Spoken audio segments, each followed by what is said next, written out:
ஒரு அழகான கிராமத்தில் அருண் என்ற ஒரு நல்ல பையன் வாழ்ந்தான். ஒவ்வொரு காலையிலும் வயலுக்குத் தண்ணீர் எடுத்துச் செல்வான். ஒரு நாள் அவன் வயலுக்கு செல்லும்போது ஒரு காகம் மிகவும் தாகத்தால் தவித்து கீச்சென்று அழைத்தது.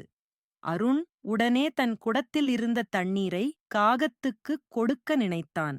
ஆனால் தண்ணீர் அடியில் இருப்பதால் காகம் குடிக்க முடியவில்லை.